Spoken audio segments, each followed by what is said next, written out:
Okay, Boker Tov, everybody. Nice to see everybody. We can get started.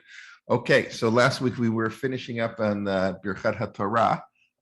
But again, before I start, I always like to do something sort of generic to tefillah. So I because it's Parshat Chayei Sarah, I'm going to say something I've said before, but I think it's a beautiful piece. And for those who have heard it, it's okay. I hope to hear it again. And for those who haven't, I think it's really beautiful. I'll explain it really very, very briefly. And it has to do with the notion of tefillah and the relationship between tefillah and Talmud Torah. And Rav Soloveitchik has this is a 2-hour shiur that I heard on tape about Chayei Sarah, the first pasuk in Chayei Sarah, where the Torah tells us the famous pasuk that Sarah was 100 years and 20 years and 7 years. And of course, Rashi asked the famous question, why does it have to say 100 years, 20 years, 7 years? Just say 127. And then the pasuk continues, Shnei Chayei Sarah. These are the years of Sarah, which of course is repetitive, and Rashi says they were all good. Kulam shavim l'tova, they were all good. So very briefly, Rav Soloveitchik in a beautiful, beautiful shiur explains that tefillah and Talmud Torah are basically opposite mitzvot. They are contradictory mitzvot, if we can say that. And that's why we find that usually people specialize in one and not the other. The Hasidic world very much emphasize, prayer. Less emphasized learning. The Lithuanian world much more emphasized learning Torah, and davening was sort of, all right, you have to daven, we're obligated, but they don't really want to daven. I mentioned a number of times that Shmuel Stamper Shaul Stamper in his wonderful book on the Lithuanian yeshivot says that in Volozhin, they used to daven shachrit in 20 minutes. They didn't have patience for davening. They wanted to sit and learn. So these, you often find that people, one is emotional, one's intellectual, but the Rav explained it that davening is for children, not for children. Davening has a mindset of a child. And learning, you have to have the mindset of an adult. When we daven, you have to be totally dependent. The whole notion, this is what we spoke about in our opening shiur, you have to be totally dependent on God. Why do I pray? I need something. If I can do my own health, if the doctors can cure everything, I don't need to pray. And if I have tons of wealth, I don't need to worry about wealth, right? So the notion of prayer means that we're dependent on God, even if we don't realize it. We think we can do it ourselves. So prayer requires the mindset of a child, innocence. Not naivete in a certain way, just like every baby. A baby cries out, is totally dependent on their mother. On the other hand, learning requires critical analysis, not accepting what people say. I've quoted that the Rav said, you can't just say something, oh, my teacher said. You have to understand it yourself, and it's debate and argument. It's a totally adult, intellectual, critical mind, the total opposite mind of a tefillah. And the Rav explained that's basically what the Chumash is telling us, is that Sarah was able to be a child and an adult at the same time. Kulam shavim l'tova, all her years were equally good. That when she was young, she was precocious, had the mind of an adult as a young kid, but even as she aged, she didn't lose her childhood innocence, her desire to change the world. And we all become, cynical, unfortunately, as we age. And Sarah didn't do that. I'm just explaining it really very, you have to listen to it. I'm not doing it just really a beautiful, beautiful drush. I know I've mentioned in the past, but for sing on tefillah by Chayei Sarah, that's who Sarah was. Sarah was 100 years, 20 years, and 7 years, all at the same time. And she had the beauty, the innocence, one of the three things. She was, beautiful throughout her whole life, and her intellectual achievement and her innocence reigned throughout. So that's something to keep in mind, and it's very hard. We're all adults, and we have all adults' minds. The problem is today kids get an adult mind even when they're kids. Whereas the world is so they're exposed to so much that they lose their innocence at a very, very young age, and they so that's hard. That's one of the reasons that makes our tefillah so hard. We don't feel that dependence. I've said many times, the fact that it's hard for people to pray is actually a positive thing in many ways. It just means that life is going well. And unfortunately, God forbid, life isn't going so well, it becomes a little bit easier to pray. Okay, that's just by way of introduction. Okay, so let's, we finished up Birchat HaTorah last week. I think more or less that the three brachot. And that's how we begin our davening. And we discussed that now we have to learn a little bit. You make a bracha on learning, so now you have to learn. And we discussed there are 2 cycles of learning. So we're doing the short cycle. In other words, the cycle of learning is Mikra, something in Tanakh, then a little bit of Mishnah, and then a little bit of Gemara. That's what learning means. And we explained that the Gemara says a person should divide their learning into 3. A third of the time spent in Tanakh, a third of the time Mishnah. Mishnah doesn't just mean the 6 orders of Mishnah. Mishnah means clear halakha. You do this, you don't do that. Here's how you do it, without explanation and analysis. Mishnah is what we would call sort of just learning, straight the halakha. And Talmud, again, is not just the Babylonian Talmud. It includes that, of course, but it's an analysis, debate, discussion. How do we know this, etc. So the Talmud says you should divide your learning 3 ways, and we discussed how Rabbeinu Tam changed that. In the Middle Ages, Rabbeinu Tam in Ashkenaz says Bavli, Bavel. So I mentioned last week that I thought it was sort of a little bit of a joke. In other words, even Rabbeinu Tam recognized, he explains the word Babel. Livlol means to mix together. So the Talmud Bavli includes everything. When you learn Talmud Bavli, you learn Mikra, you learn Tanakh, and you learn Mishnah. So it is a little bit true. The Mishnah is quoted there, and that you have straight halakha, and the psukim are quoted. If you do it properly, it's true, but it's not. It's still a little bit of that's not what the Gemara meant. The Gemara meant you have to study Sefer Eov and Yoshua and Shoftim and Malachim and Yeshayahu and spend intense, at least 5 years, as the Mishnah says, 5 years without doing any Talmud. So I said it's a little bit of that it can't be, Bavel. It's just sort of playing words. So that is true. On the other hand, he would see it as sort of a divine, notion. Why the country of Babel is mentioned. It's mentioned in the Chumash, and perhaps they were alluding to that. But be that as it may, Rabbeinu Tam changed this Ashkenazic system of learning. The Maharal didn't like it at all. The Maharal in Prague wanted to go back to the old system. He was very upset at the printers. Remember, it's in the lifetime of the Maharal that the first Talmud was ever printed, just before. The first Talmud was printed in 1523 in Venice. The Maharal, I believe, is born in 1525. But it's in his lifetime that printing is beginning of text. He was very upset that they printed Tosfot on the side of the page because it's too complex and it's not, average people shouldn't learn Tosfot. Rav Schachter used to tell us in Shir all the time that Gemara and Rashi is 90% of learning Talmud. The rest is bonus. You don't have to worry about every Tosfot and every Rashba and Ritva, but whatever, that's the way it is. You put it on the text, it becomes more important. The stuff in the back of the Gemara becomes less important. So, but nonetheless, our Siddur has, of course, has kept this, our tradition of Mikra. So that we did Birchat Kohanim last week. We explained why we're all Kohanim. We all have to teach Torah. And now today we'll discuss the Mishnah and the Gemara. So you have your Siddur open. So every well-known EiluHadevarim Shilhim Hem Shiur.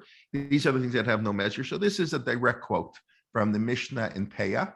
Peah is the second Masechet in the Talmud, Masechet Brachot. And then we follow Peah. The question is, why is Brachot and Zerayim about seeds, agriculture? So the Mishnah begins, it's a beautiful Mishnah, really sort of an introductory Mishnah. Peah is lots of interesting laws, by the way. What's considered a field, what's 2 fields? You have to leave Peah, you have to leave a corner of your field for the poor. So how do you define a field? Where do you have to leave it? When do you have to leave it? How often? So those are the topics in Peah. But the Mishnah begins, these things have no measure. What do I mean have no measure? It means there's no amount. You can fulfill the mitzvah with as little as you want. You can put 2 pieces of grain. That's Gemara has that concept by Truma. Chitachat poteret et hakri. 1 grain. I actually don't know.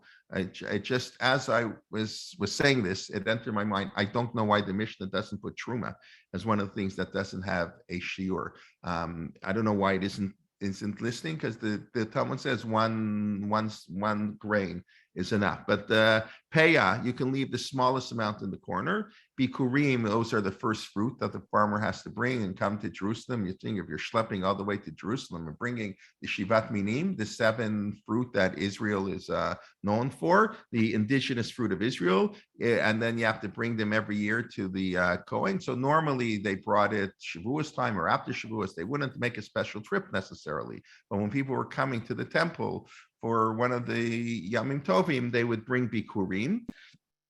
And unlike Maser Sheni, for example, you can't bring the monetary equivalent. In other words, I have to bring 4 out of every 6 years. In the Shemitah cycle, I have to take 10% of my produce and eat it, either me or share it, give it to people to eat. I have some breakfast in the mail.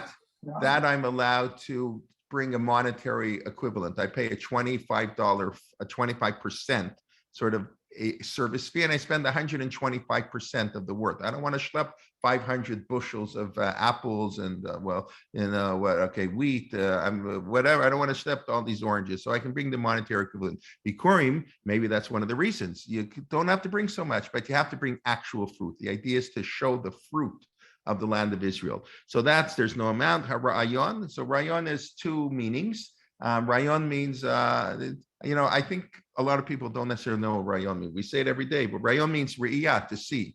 So it means how often you have to come to the Beit HaMikdash, or how long you have to stay there, really. You have to come 3 times a year, the Torah says. A Jew's supposed to come 3 times a year. We know historically, it's very hard to imagine that was done, that most people came every year 3 times a year, but that's the official requirement to come. So how long do you have to be there? How long do you have to come in the temple? You're going to Jerusalem, meeting all your friends, eating out. So 2 minutes, 8 seconds, there's no amount. Obviously, you can do more. That's one interpretation. The second one, it's related, is that when you come to the Beit HaMikdash, you always have to bring a Corban. You can't just walk into the temple. You have to bring some type of a Corban. So on Yom Tov, we have to bring the Shalmei Simcha, the rejoicing in the festival. We have to bring a Chagiga that we eat, and we have to bring Shalmei Simcha. That's in Masechet in Chagiga. There's a whole Masechet in the Talmud. We'll get there in a few months in Daf Yomi that discusses all the details. So how much money do you have to spend on the Corban? Whatever you feel like it. There's no amount. And then Gmilut Chasadim, doing acts of kindness, and Talmud Torah. There's no amount. So first of all, just a couple points to quickly point out. So first of all, it's interesting. Peya, Bikurin, and Rayon, we're really focusing, there's no minimum amount. You can do the smallest amount you want. The rabbis have established a suggested minimum. So they say by Peya, you should give at least 1/60th. It's not nice to give less. Rayon, they also discuss in the Mishnah, Beit Hillel and Beit Shammai argue how much money you should spend on the Corban. And they actually say it depends how wealthy you are. It depends on 2 factors: how much wealth you have and how many people in your family, who's going to eat it. And the Mishnah describes that, Ish Kematnat Yado, everybody should bring what they can, but the rabbis established guidelines. But biblically, there are no amounts. Milu Chasadim and Talmud Torah, of course, are the opposite. There, the focus is on there is no maximum. You can do chesed all the time, and you can learn vegetable yomam v'layla. A person can learn day and night. We'll get there in a moment, but in theory. So the Mishnah says there's no amounts for these ideas. Now, just I always like to point out this week's parsha, Gmilut Chasadim. Why is Gmilut Chasadim? We know Rivka and Abraham, but Rivka especially. Why do we call it Gmilut Chasadim? What's the root of Gmilut Chasadim? Anybody? Camel.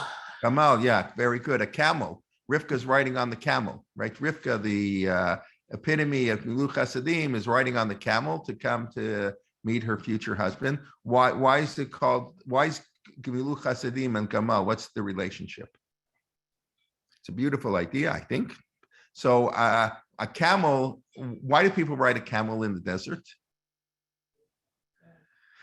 Because you don't have to give it any provisions. The camel is one of the few animals in the world that chews its cud but doesn't have a split hoof. I don't want to say it's half kosher, but you know what I mean. So the gamal doesn't require any provisions. And it goes across a desert. It's very hard to travel in the desert. Even today, it's hard. How much more so back then? So the gamal isn't doing acts of chesed. So Gmilut Chasadim is related to, we think of the camel. And of course, was Rivka. Rivka is, of course, the one, who's going to feed the camels, or whatever the servant says who's going to feed the camels. That's Rivka, and of course, so that's the whole notion. So just the term of Gmilut Chasadim, I think, is a a beautiful term. Okay, so these things have no shear. That's there's no minimum or maximum amount. We're learning this because Mishnah is straight halacha. It's not meant to be complicated. That's the whole notion of Mishnah. Then the Mishnah continues. I'm going to share my screen for a moment and show you something that I hope this works. I'm not. Okay, let's go here. Get there. Okay, Mishnah Peah. So this is the Mishnah Peah.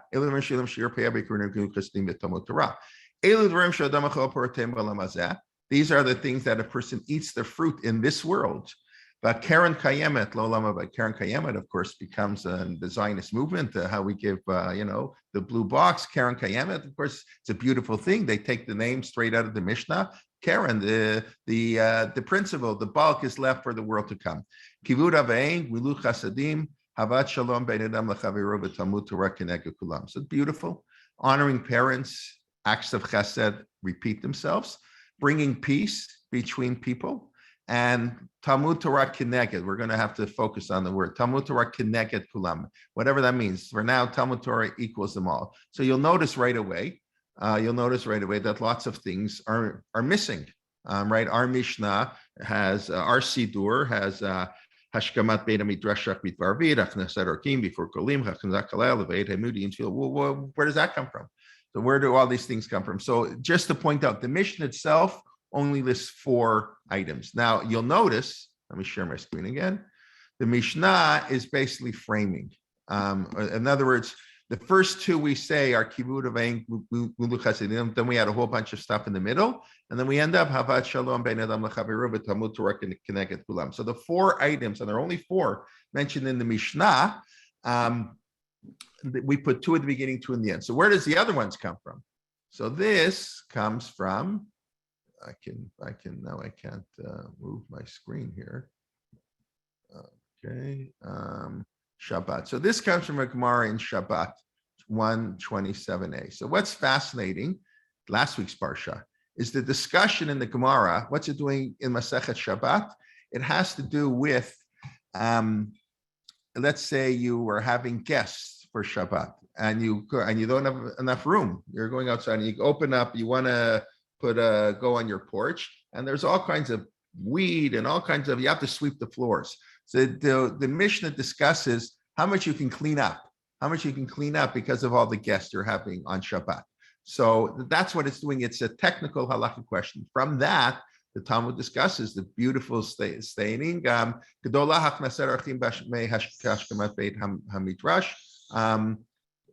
welcoming guest is as great as going to the Beit Midrash. And it's sort of interesting comparison. There are 2 reasons you can clean up on Shabbat: because you're having guests, or because you're having a shiur in your house. You want to learn Torah, want to have guests. Otherwise, you should not clean up on Shabbat. That's not activity for Shabbat. So the 2 things you're allowed to do are inviting guests and bitul Beit Midrash, basically Talmud Torah and Hachnasat Orchim. And then the Gemara quotes Amar Rav Yehuda, Amar Rav Gedola, Hachnasat Orchim Mekabala Pnei Hashchina. It's greater to welcome guests than to welcome God, because that's from last week's Parsha that Avram is talking. God comes to visit Avram, and Avram tells God, hold on a minute. I see 3 idolaters coming, and I want to welcome the idolaters into my house. Right? Avram thought they're right idol worshipers. He made them clean their feet. That's what Rashi says. So I want to welcome God. You wait on. You're okay. We can hold on, and I can always talk to you later. But I'm going to go meet 3 guests. It's an amazing Gemara. So that's the famous Gemara. And then the Gemara quotes, and we'll see it's not exactly the same.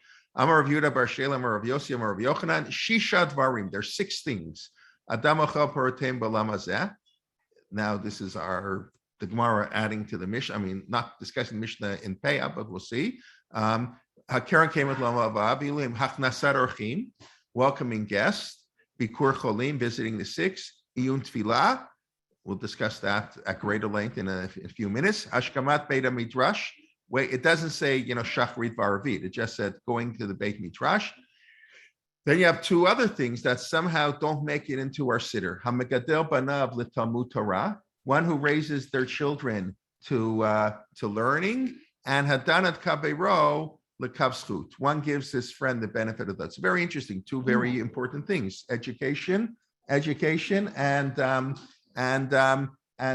judging your friend favorably. Okay, so the Gemara says, is that really true? But Tanan, we learned they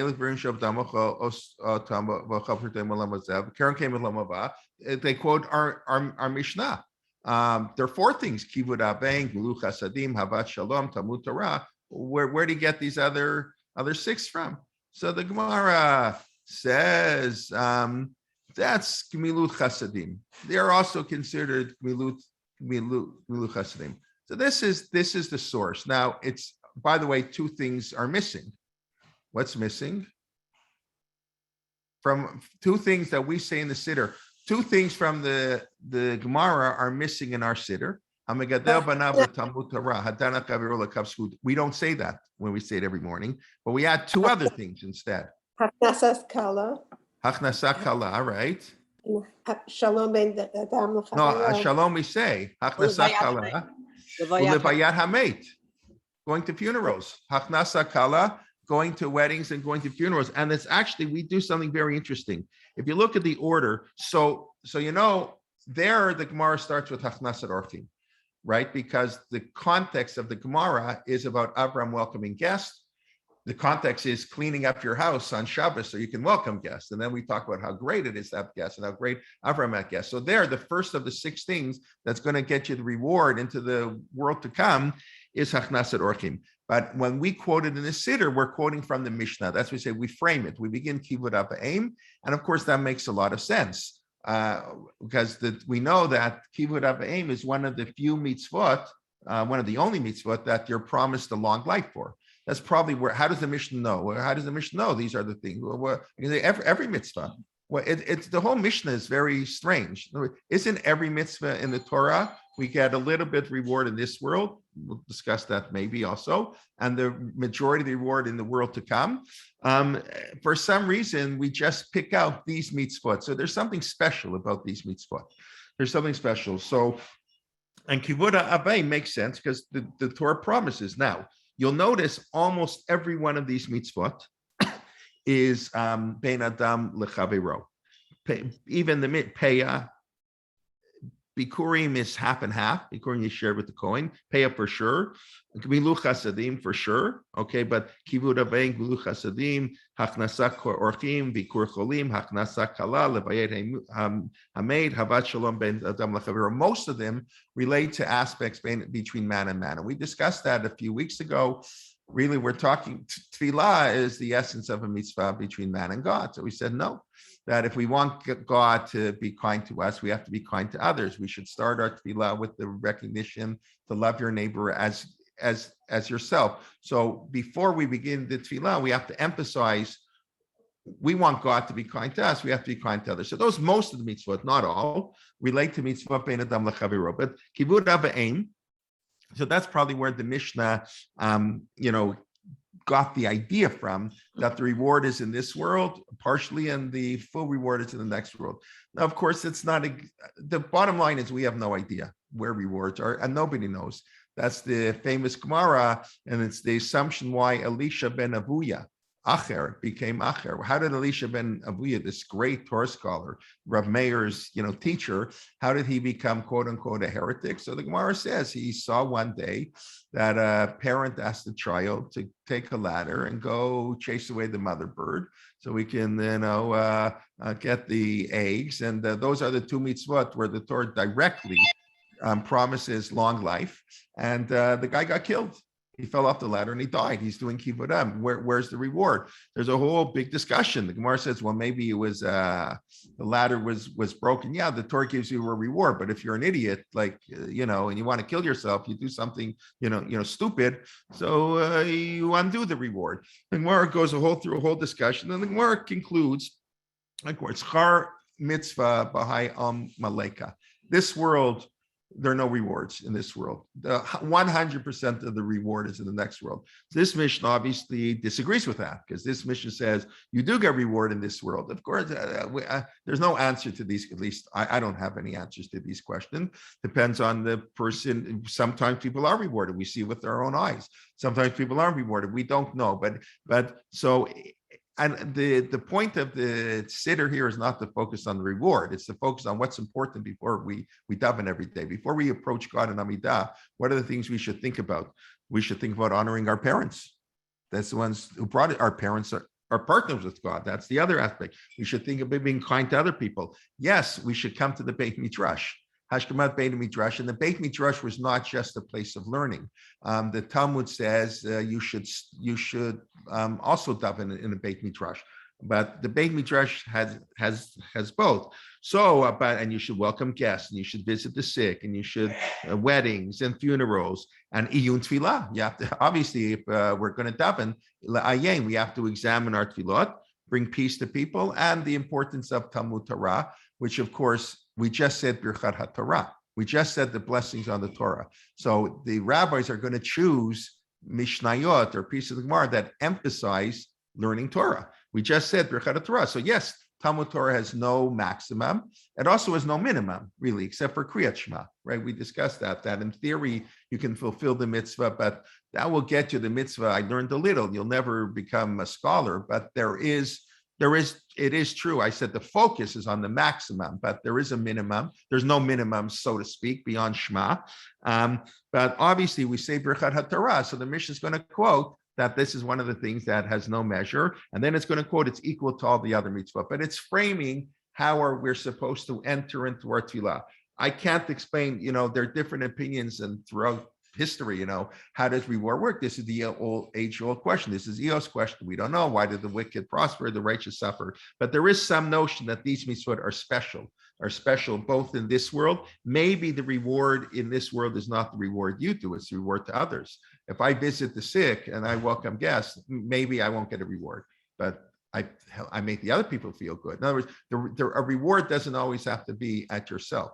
The reward has to be helping others. That's good enough. That's also a reward, even if you're not helped, which you are helped, of course. If you help others, you're helped. But perhaps that's the reward. But whatever it means, is these are the fundamental mitzvot. Now, I started to point out the order. So we frame it. The Mishnah, Kivud Aim, EiluHadevarim, comes from the Mishnah. Those are the first two, and the last two, Abad Shalom, bringing peace, and Talmud Torah. Then we quote 4 of the 6 pieces from the Gemara. By the way, I looked in about 12 Siddurim, commentaries. I did not see anybody really give an explanation why we replaced raising your children and for an education and judging people for merit, and why did we replace them with the Bayat Hamed and Haknasa Kala? I don't know. Nobody gave an explanation. People just wrote, that's what we do. I don't know why.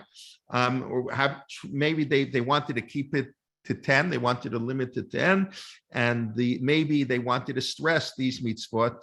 I don't know. Maybe at that time there were some shows. I don't have a reason why, but you notice, like I say, the Siddur, is the one thing that's changed the most throughout history. There are always emendations, additions, subtractions. So here you have another example. But you notice what the Mishnah did, like the editors of the Siddur. Kivud Aim. So that's the first one, because that comes from the Mishnah. Reward, and that's in a sense, if you think when a child is born, the first mitzvah a child has to do is Kivud Aim, so to speak. Like the first thing, that's his parents, right?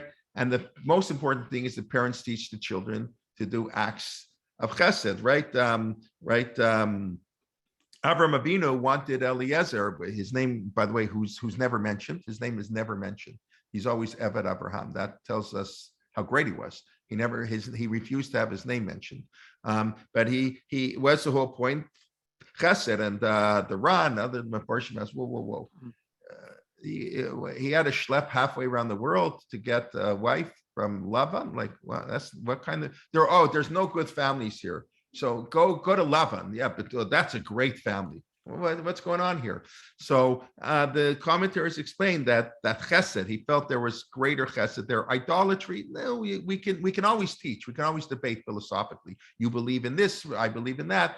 That doesn't define who you are, but who you are is the acts of chesed that a person does. That's much more important than any beliefs the person might have, and that's why that's what Rashi explained. Naseh Adam. Right? Let us make man. It's heretical, right? Rashi quotes it. What do you mean? Who's God talking to? Don't worry. It's to teach man. You should always consult. Even God so to speak, how to consult with other people. So we were willing to risk heresy in order to teach, kindness or humility. So always chesed always trumps acts theology and stuff. But then we get hachnasat orchim. That's greater than welcoming God, even more important than prayer, right? In Daniel Feldman's book, Rabbi Daniel Feldman's book, who's written three wonderful books on mitzvot bein adam l'chaveiro, which is very rare. You don't see halakha with long articles. He has a long article on hachnasat orchim, the halakhic dimensions of hachnasat orchim, and he quotes their opinions. You have guests in your house, and it's time for Mincha Mariv. Your guests are not so from they don't go to Mincha Mariv every day, but you do. And what are you going to do? You're going to walk out on them or tell them to leave? No. You can daven on your own later. You'll miss minyan that day. So that's we don't necessarily think like that. So, but that's what it means. If hachnasat orchim is greater than welcoming God and greeting God, so it has to mean that. Now, hachnasat orchim doesn't mean having your best friends over for a Friday night meal. That's nice. There's nothing wrong with that. Post-COVID, whatever, vaccinated, but there's nothing that, but that's not really hachnasat orchim. When the Gemara talks about it, there's an act of chesed. It's nice friendship. That's havat shalom ben l'chavero. Hachnasat orchim means the poor, the people we don't tend to invite to our house. The people, they call you up. The Russians. I remember sometimes growing up, we would have Russians at the Pesach Seder. They call you up to the community. The Jews came from Ethiopia now. They don't have anywhere to go. That's hachnasat orchim. That's then if your friend is over, you can go to shul with them, but so yeah, hachnasat orchim, bikur cholim, visiting the sick. And the commentaries say it doesn't just mean visiting. The Ramban explains you have to pray for the sick. Bikur cholim, it means you have to do what you can to help a person get better. So if you're a doctor or a nurse, that's easy. You do that mitzvah. Then you're, that's bikur cholim. Bikur means to investigate, right? Bikoret is critique, right? Bikur cholim means to investigate what the sick person needs. So the medical staff investigates the physical needs, and we've assigned bikur cholim to the rabbi very often. Like that's the rabbi's job. He visits the people in the shul who are sick, but it means what can you do? I'm not a doctor. Well, I can't help, so I can pray. I can daven for the person. So the Ramban says you have to, when you go to see a sick person, you have to make a tefillah there. The Misha Berach on Shabbos morning, for that I don't know, whatever. That's much less important. But that they mumble 50 names, But here, when you go to a person in the hospital, and then you pray from there, and you let him know. You don't have to say a long prayer. You can say it in Hebrew. Say Kadosh Baruch Hu should grant you a refuah, and we should whatever. And that's bikur cholim. That's the most that we can do. We can do bikur cholim. So what should come next is levayat hamet. In other words, from a person who's sick. If you look in the Shulchan Aruch, the laws of visiting the sick and the laws of funerals, they're in the third section of Yoreh Deah, in the way the Shulchan Aruch, the standard like printing, and it's that halacha bikur cholim. A person dies, and the laws of Shiva. It's sort of like funny. Bikur cholim, hachnasa kala, like. Put hachnasa kala first after gmilut chasadim, levayet hamet, biyun tefillah. So these hachnasa kala and levayet hamet, we said they were thrown in here. We don't have the source for them. They're not in the Mishnah. Most of these are not in the Mishnah. They're not in the Gemara. They're not in that Gemara that we quote from. Whatever, it got thrown in somehow.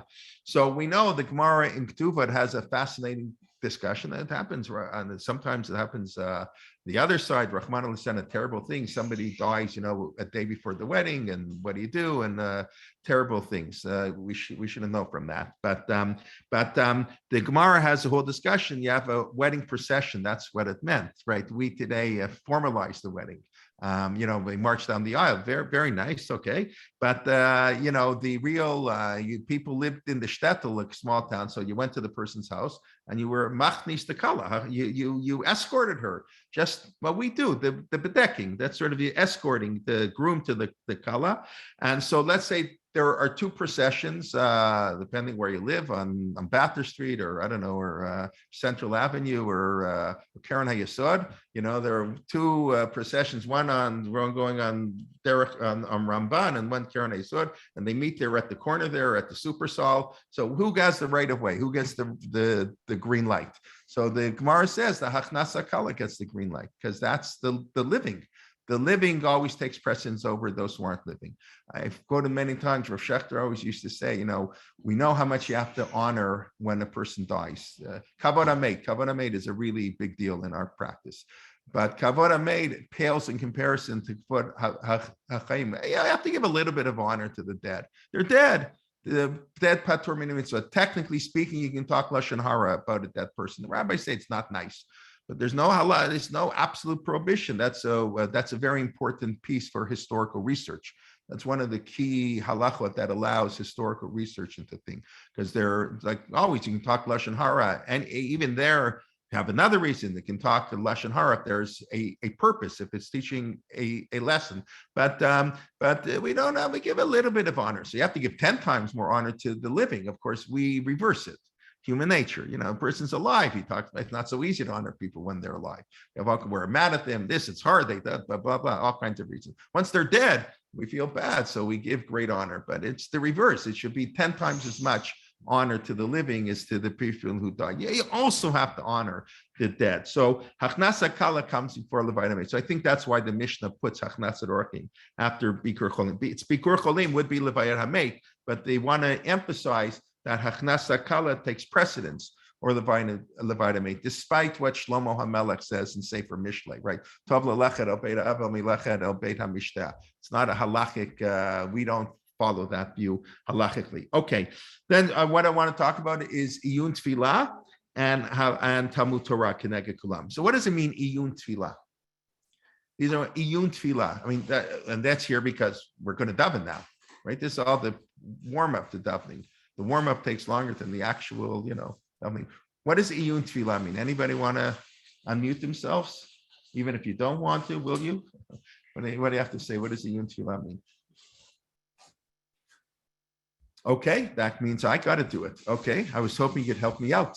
Okay, Iyun Tfilah. So the simple, when we do Gemara, so we have Iyun, we have Bekius and Iyun. So maybe it means that Iyun means to investigate, to analyze. Now, Iyun Tfilah, we're going to daven. Why are we saying this? How come? Why do we pick this chapter, Satilim? Why is Yehi Chavod a mishmash of 25 different verses? Why do we pick Ezim and Kelman as one of the things to learn? Why do we say the order of the Shmona Esrei? What does this word mean? Why are they quoting from this verse? Iyun Tfilah, you have to sit there and study the Siddur. That's what we're doing. That's the purpose of our class here. And I can tell you, I want to thank you again. This has been phenomenal for me. The amount I've learned in the last 5 weeks is amazing. Just preparing for this, something I really should have done years ago. Iyun Tfilah, to study the Siddur. So that's a simple meaning. Iyun Tfilah is to study, la'ayin, to study the Siddur. The second explanation, also simple, is which said by Rashi, Tosfot discusses Iyun Tfilah, kavanah. In the Iyun Tfilah, what I just said, to study, that's before you daven. Really, that's not really while you daven. That's to prepare to daven. The other Iyun Tfilah is while you daven. You should have kavanah. You should, kavanah is very hard to have, and there are two types of kavanot. There's kavanot, there are various types, but there's kavanah. Rav Chaim Soloveitchik has a famous distinction between various types of kavanot. There's a kavanah to know that you're standing before God, and there's a kavanah to know what the words mean. Those are two different things. A person can actually daven intently. There are people like that who really daven with tremendous feeling, even if they don't really know what they're saying. It doesn't happen so often, but somehow they get in the mood. They know they're standing for God. They don't really know every nuance, or maybe most things they don't know, but they have a vague feeling. And then you can have someone who knows exactly what they're saying, but their mind is wandering. Happens to me a lot, right? Sometimes, both. Sometimes I don't know why we're saying what we're saying, and my mind is wandering. A double whammy. But so Iyun Tfilah is having kavanah. That's one thing in investigating. However, the Gemara has two places where Iyun Tfilah is something actually negative. the Gemara says that iyun tefillah, if a person, here, let me share my screen. I don't know if I prepared this one, actually. I may take me half a minute. I'll just go to Safaria here. Yeah, let me just go here. Bava Batra 164b. It's great today. Computers, you just type it, takes half a second. Safaria comes up. So the Gemara says, I just have to find it. Although the page looks so different, it's not like the way a Gemara whatever used to look. It's not the Vilna Shas, but so my mind. Let me just see if I can find it. Okay, talking about. Okay, here it is. Amar Rav Amram, very interesting name. Amram. All right, we said names are not many times they're not real names. I mean, they might be real. Names are ideas. It's very interesting. This is said by Rav Amram. Of course, Amram, a great nation. Amram, that's what it means. Amram, a high nation.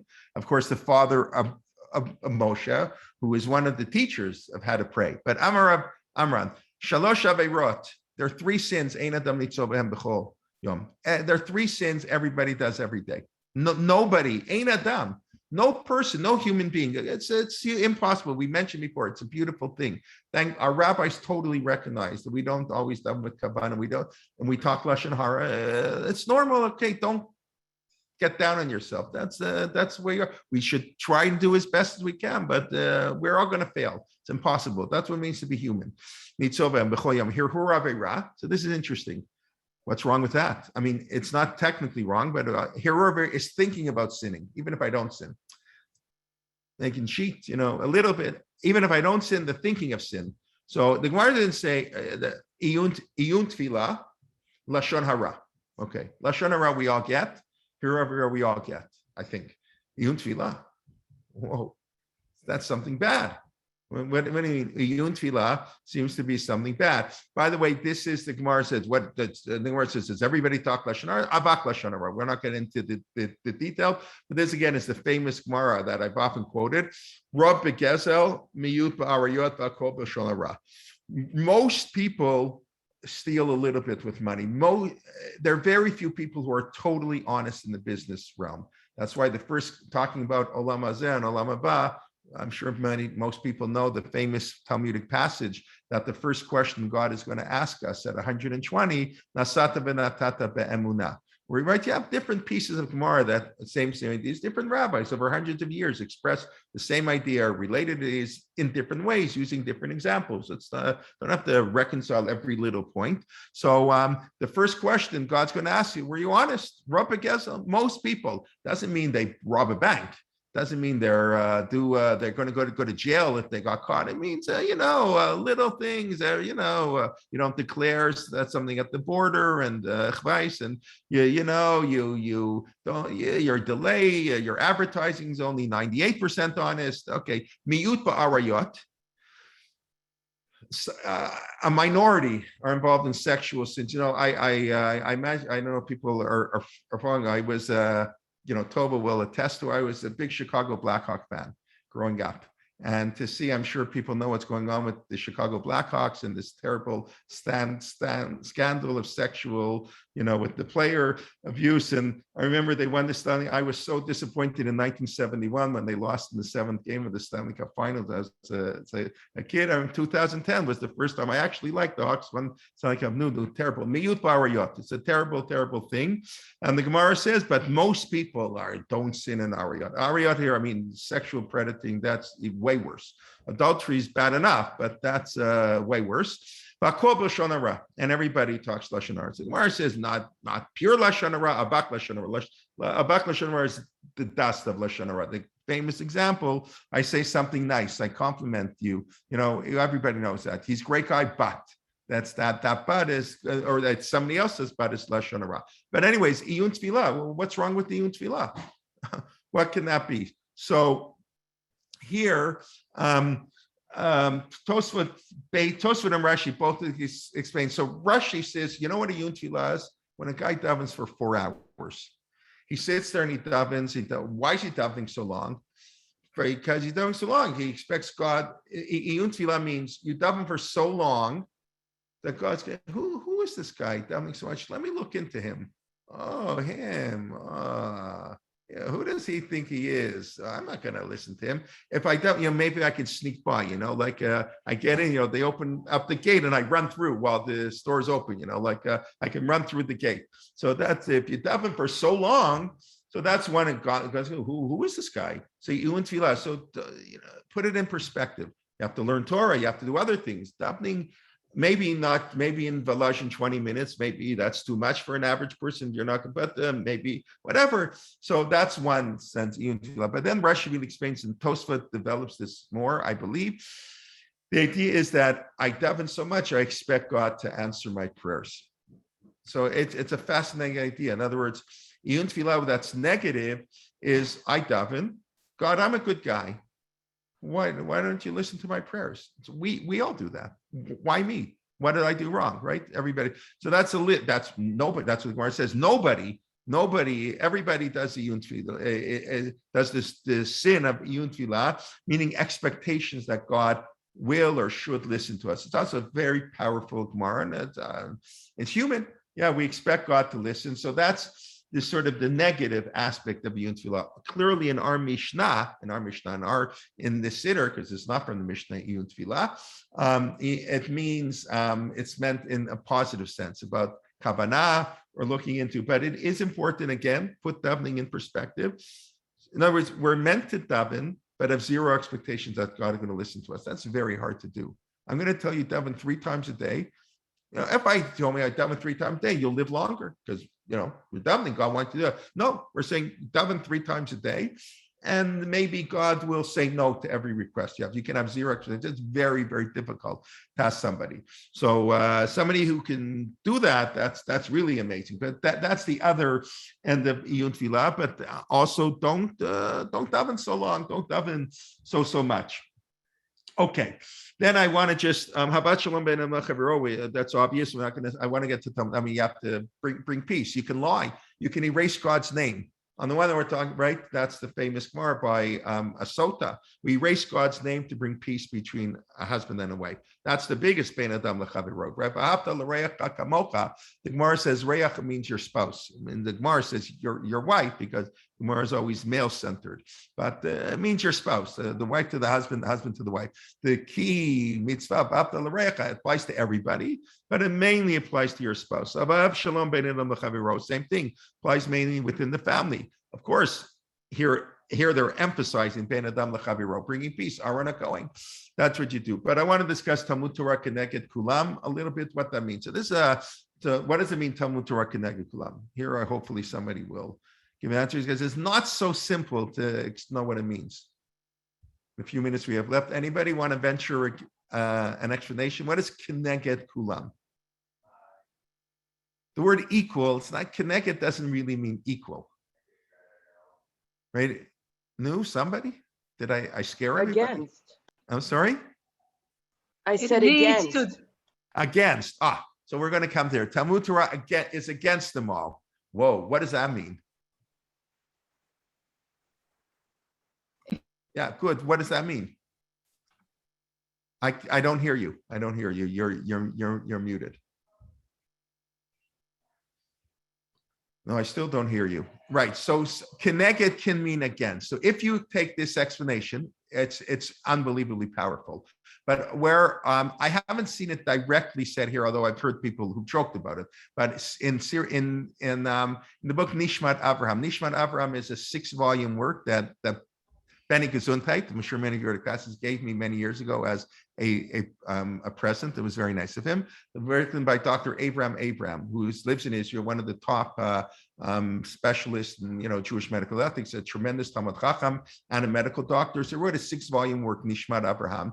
And what it is, it's by the Shulchan Aruch. It's not every line in the Shulchan Aruch. Obviously, it's like 5% of the Shulchan Aruch, but he goes through the entire Shulchan Aruch, anything related to health measures. He writes on the top, like in the Shulchan Aruch, and he quotes, and then he has on the bottom all the modern commentaries. Very fascinating. In Hebrew, I don't think it's been translated into English, but I'm not really sure. And he discusses all the halachic implications of modern medicine and modern halakha. Obviously, it's a big issue.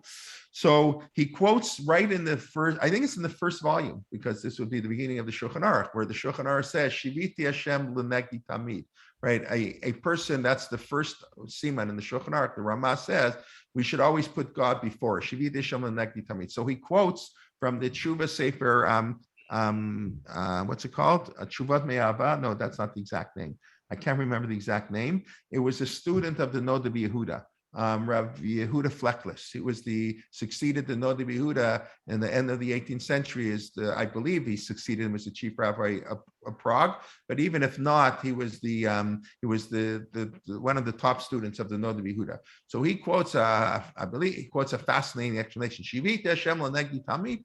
I should put God against me all the time. I should live my life that God is against me. In other words, not that God is here to protect me, but God is working against me. So I have to work twice as hard.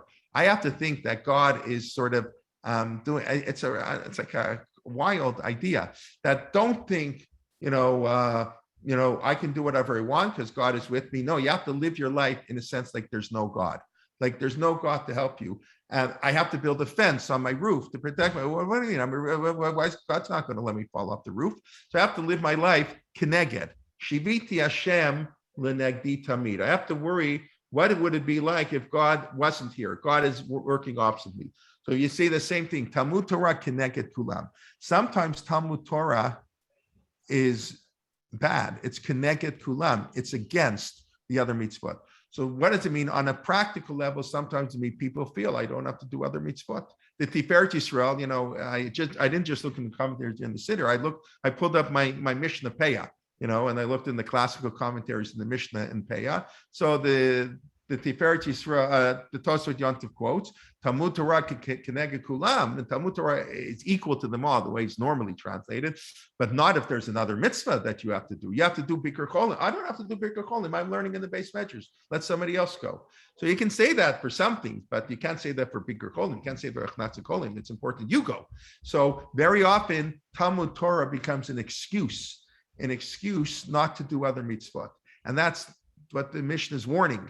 We're warning Talmud Torah can be keneged kulam. That's not the standard explanation, but I think there's a lot to it.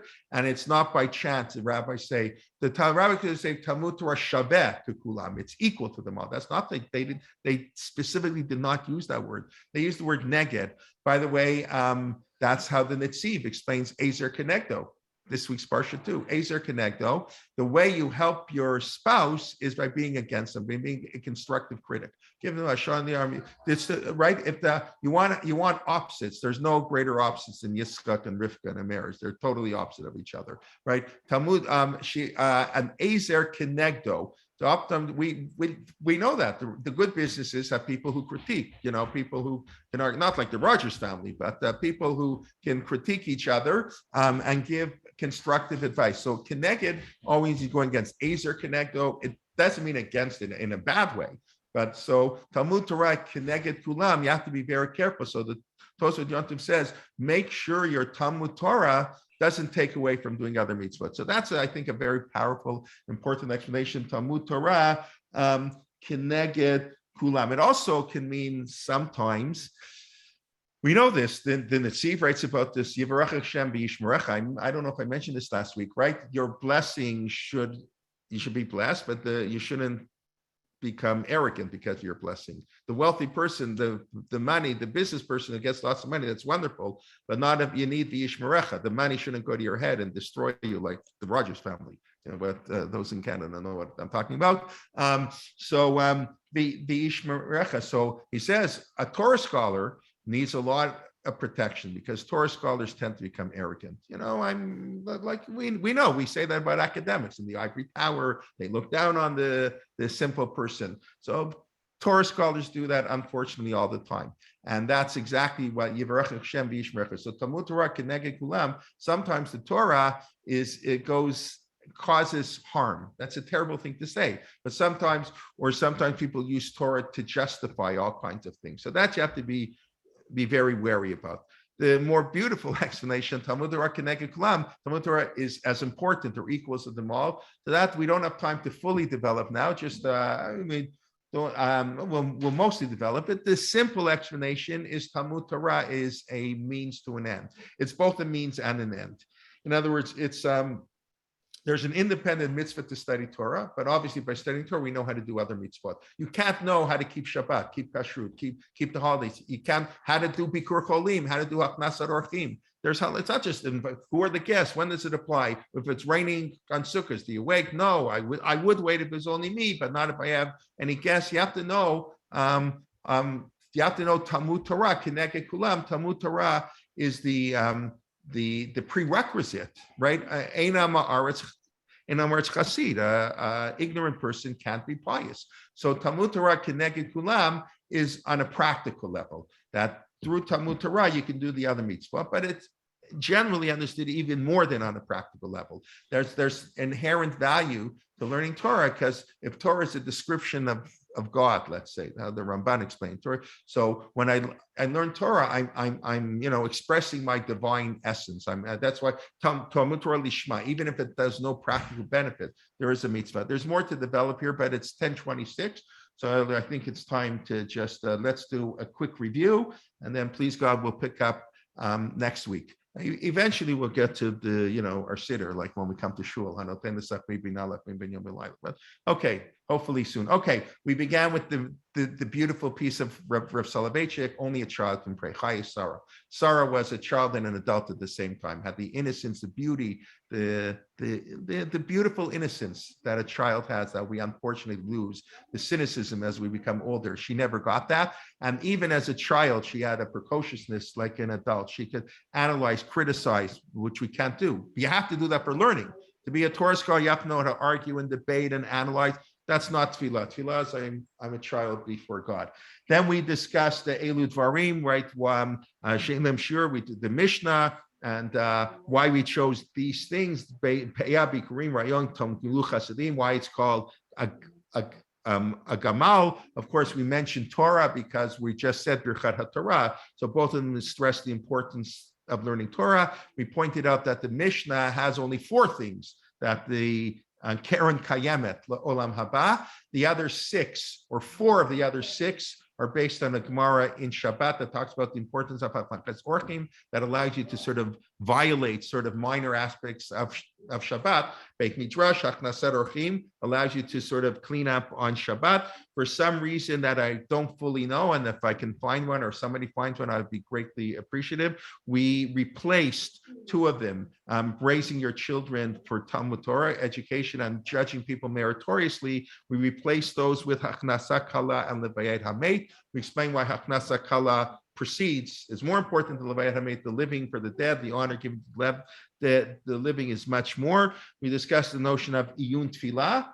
on the one hand to analyze and to study beforehand, the other perhaps kavana while you daven, but not too much. Don't have expectation necessarily that God is going to hear your prayer, something we all fall prey to, and of course the importance of Torah. I spent more time on Kineged Torah, like the negative. You have to be careful that Torah is not an excuse to ignore other mitzvot or give you more arrogant. But of course, what it really means is studying Torah is really important. That will help you do other mitzvot. But even if not, in addition to that, it will. Even in addition to that, that's the way. This is who God is. He revealed himself through the Torah. We're studying Torah. It's the essence of the Jewish people. It's what kept us as a Jewish people for 1,000 years. As Adin Steinzel, so then with his beautiful comment once, Adin Steinzel says, any community that doesn't study Talmud doesn't survive. I don't know exactly. I don't know historically. He said, in other words, what keeps the communities alive is the study of Torah. I mean, he was specifically talking about Gemara, but whatever. And so Talmud Torah Kineged Kulam. I think that's a nice way to end. Through the study of Torah, and it inspires us, hopefully, to do other mitzvot. Okay, if there are any questions, please. Kinegdo challenging to get to be your best. Yeah, Kinegdo, right? But Kinegdo, Ezer Kinegdo. Like I say, so the word Kineged, you have it by Shibiti Hashem, by Ezer Kinegdo, even though I haven't seen it specifically, probably I didn't look hard enough. I haven't seen that comment specifically by Talmud Torah Kineged Kulam, but there's no reason to think it wouldn't apply, just like it does by Ezer Kinegdo and Shibiti Hashem, the Negdi Tamid. Okay, thank you very much. 10:30 on the button. Thank you. Almost Shabbos. Thank you very much. Okay, Thank you. Monday morning, Rabbi Liebtag at 11:15. nine classes, please God, next week. And we look forward to learning with you. And everybody be well. Have a Shabbat Shalom. Shabbat Shalom, Jay. Shabbat Okay. Shalom. Shabbat Shalom. Shabbat Very Shalom. best to the family. Shabbat Shalom. Shalom. Thank you very much. Thank you. An example, by the way, an example of Ezer Kenegdo is On Ben Pella. Yes, by Korach, right? That's the famous example. We never hear from Ondem Pelet again because she said, "What an idiot! If Moshe wins, you're finished, and if Korach wins, you're nobody." That's right, correct. Yeah, we have a lot of examples. The Netziv is saying it more in the context of that in a good relationship, Right. between a husband and wife to do positive. You need one to help the other. Then Netziv, if you want, has an listen. Then Netziv also has a radical interpretation. He really says that it's not so radical actually, but it just people would hesitate to say it if the Netziv didn't say it. But basically, Yitzchak and Rivka did not have a great marriage. That seems to be pretty clear. There was no communication. That's clear. I mean, one child is favoring one and one's favoring the other. But I'll just very briefly, he quotes, if you look in the difference when the story, this week's Parsha, is told over when it happens, and when, and Avram's instruction. So Avram, I think it's in the same, maybe Hirsch also says, maybe Shimshon Fuller also said, it's very powerful. He says the Avram told his servant, go find the wife, Livni li Yitzchak, for my son, for Yitzchak, to sort of repetitively, Livni li Yitzchak. So then Steve explains, Livni means, you have to find for my son, who's going to be the matriarch of the Jewish people. The woman has to be worthy of marrying into the Jewish people. That's Livni. Abraham wanted a daughter-in-law, some woman to marry who would be a faithful carry-on of the covenant. But he also needed li Yitzchak. Yitzchak was a hard shidduch. He was at the Akedah. He's naive. He never left Israel. I need a wife, Livni, li Yitzchak. It's got to be both. Got to be great for the Jewish people, great for the Yitzchak. And when you look, and the story happened, it only mentions Livni. Li Yitzchak is not mentioned. And then C points out because Taka wasn't so great. Livni li Yitzchak. She falls off the camel. She falls off the camel when she sees Yitzchak. Well, that's not a good relationship. He explained she was in awe of him. Yitzchak was such a tzaddik. He was willing to give up his life. Unbelievable. She came from like the Wild West, Lavan's house. I mean, their backgrounds are so different. Yitzchak never left Israel. She's out there and trickerying, and she knows she's got to, give signs to Yaakov because she can't trust her father. It's a totally different upbringing. They were totally different. So Rivka sees Yitzchak. She falls off but she covers herself. She couldn't even look at him. He's such a tzaddik. So it seems that that's very nice. When you meet Rav Moshe Feinstein, that's very nice for your attitude. But when you're with your husband and wife, you go, he's a gadol for Torah, like I'm going to offer. No, you got to give him a kick in the tuchis and give him an elbow, and you got to, tell him what's wrong. So it's a very powerful, but I think a very beautiful and very true explanation, even Yitzchak and Rivka. And maybe in some circles that would get you, this would be considered heresy. But since I'm quoting the Netziv, it's very hard to say that. But it's a beautiful thing. Livni li Yitzchak. So that's so much not the naked, but that has connotations. Okay, a little Very bit. interesting. Very interesting. Also, that last night, Rivki Freundlich. Yeah, well, I missed the shir. I was traveling. I hear it was very good. I have to listen to it. Yeah, so if you tell me. Say just the opposite, that Yitzhak and Rivka were very close, and it was very good marriage. It's interesting. Okay. Listen, in many, of course, what the Netziv is saying is covenantally it was a great marriage. You'll see in the Dvar Torah, I'm sending out, please, in a few minutes. I write about this. This is the Dvar Torah for this week. Covenantally, it was a good marriage, but it's hard to argue that when one parent favors one. I mean, what Hirsch writes is scary. The Netziv is half a story. Read Rav Shimshon Raphael Hirsch next week on Toldot. Whoa, he basically says they blew it. Had they raised their children like properly? Had they given each? They tried to pitch and all. When a parent, every child has to be the same, they didn't recognize that Esav and Yaakov needed totally different schools. They couldn't go to the same yeshiva. They were different. And Yitzchak and Rivka refused to recognize that. And that's all of Jewish history got messed up because of that. I wouldn't say such a thing, but Shimshon Raphael Hirsch says it. Chanoch Lunar Api Darko. So it's hard to say that they were, I mean, he's much old. I don't Mark Angel had an article, Rivka was 3 when they got married. I don't think you have to go that. But she wasn't 3. She was 21. Okay, she was 21. She was 38. And he's 40, but they lived in different worlds. They lived in totally different worlds. So, and there's no communication in the Torah. The only time they talk to each other is when Rivka says, if Yaakov marries a girl from Bnei Ched, I'm out of here. I'm going to go nuts. That's the only conversation they have.